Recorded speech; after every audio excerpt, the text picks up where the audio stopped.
Right, guys, so for today, we're going to continue with our Magic Faraway Tree book. And who remembers in yesterday's story, which land were they going to go, well, did they want to visit? Which land? Topsy-turvy. The land of Topsy-Turvy. What do you think that means? They're upside down. Do you think it means they're upside down? No. Everything's the wrong way around. No, Back to front. Upside down. You know the book, so you can't answer, okay? Because then it will ruin the surprise. Okay, cooks? Right. So, what is Topsy-Turvy land like? Asked Joe, taking another pop biscuit. Never been there, said Moonface. But I should think it's quite safe, really. It's only just come there, so it should stay for a while. We could go up and see what it's like and come down again if we don't like it. Silky and I and Saucepan will come with you if you like. Moonface turned to the Saucepan Man, who was enjoying his 5th pop biscuit. Saucepan, we're going up the ladder, he said. Are you coming? Humming, said Saucepan, looking all around as if he thought there might be bees about. No, I don't hear any humming. I said, are you coming? Said Moonface. Oh, coming, said Saucepan. Of course I'm coming. Are we going to take our lunch? Yes, said Moonface, going to the curved door that opened onto a tiny ladder. I'll see what I've got. Tomatoes, plums, ginger snaps, ginger beer. I think I'll take them all. Right, guys, put your things away. Put your things away now. Pack away and it's story time. I'm already finished. Okay, pack away and it's story time. Okay, because I'm... Right, shh. Shh. Right.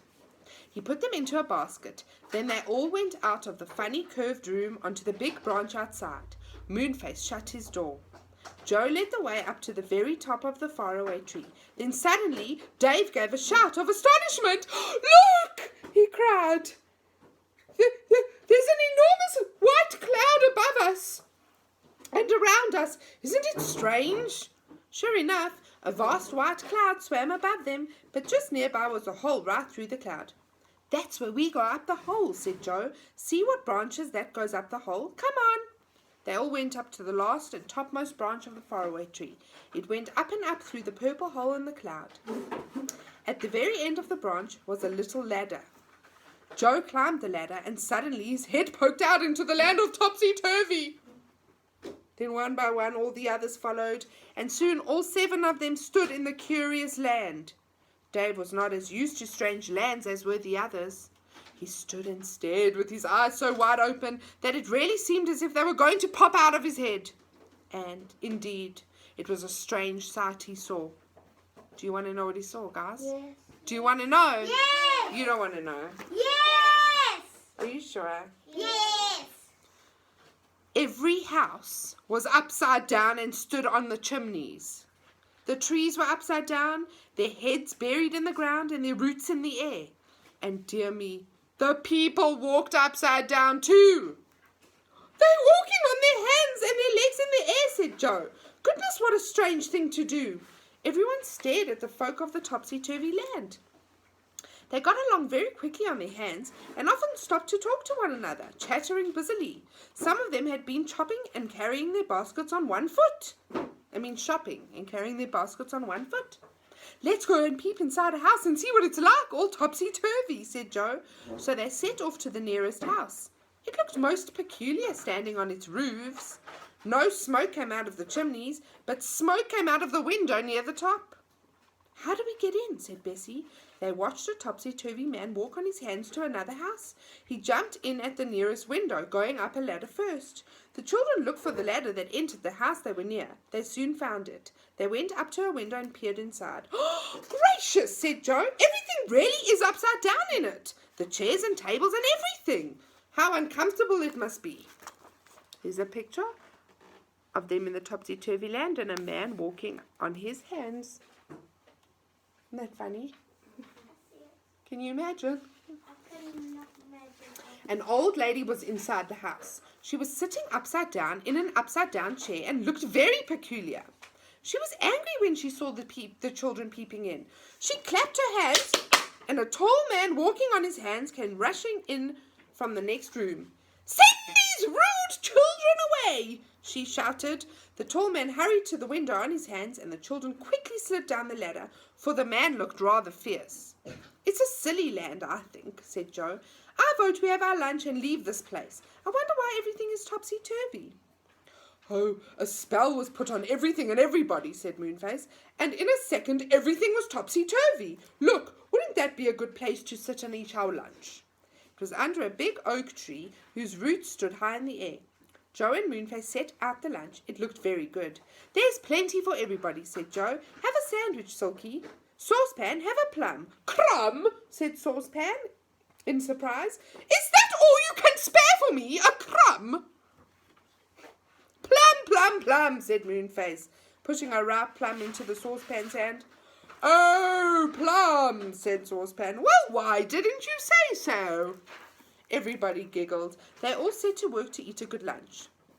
In the middle of it, Joe happened to look around, and he saw something surprising. Do you want to know what he saw? Yes. It was a policeman coming along, walking on his hands, of course. Oh, look who's coming, said Joe with a laugh. Everybody looked. Moonface went pale. I don't like the look of him, he said. Suppose he's come to lock us up or something. We couldn't get away down the faraway tree before this land swung down from the top. The policeman came right up to the little crowd under the tree. Why aren't you topsy-turvy? He asked in a stern voice.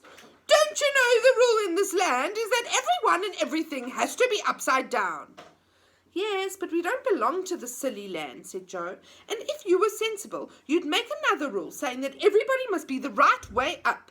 You've just no idea how silly you look, policeman, walking on your hands. The policeman went red with anger. He took a sort of stick from his belt and tapped Joe on the head with it.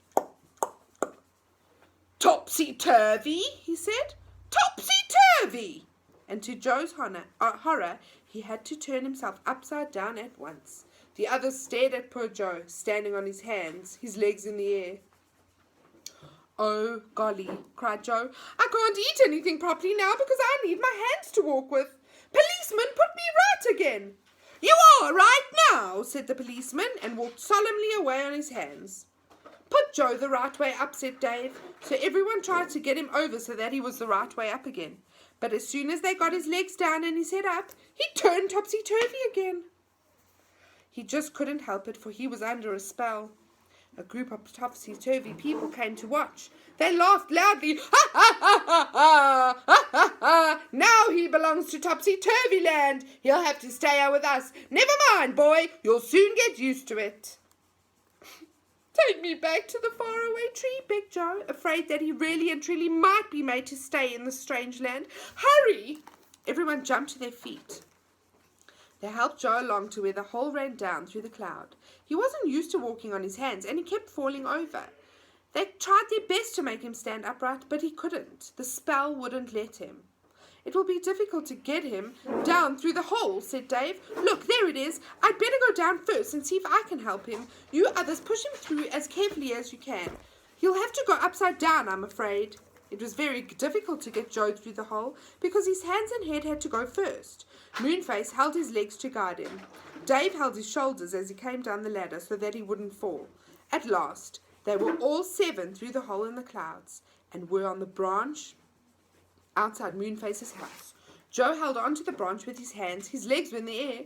Moonface! Silky! Can't you possibly take the spell away? Groaned he. It's dreadful. Silky, what land is coming to the top of the tree next? Said Moonface. Have you heard? I think it's the land of spells, said Silky. It should come tomorrow, but I'm not really sure. Oh, well, if it's the land of spells, we could easily get a spell from there to put Joe right, said Moonface, beaming. Joe, you must spend the night with me and wait for the land of spells tomorrow. The others can go home and tell your mom what has happened. All right, said Joe. I can't possibly climb up the tree again if I'm upside down, so I'll just have to wait here. Mother will never believe it, though, when the others tell her why I don't go home. Still, it can't be helped.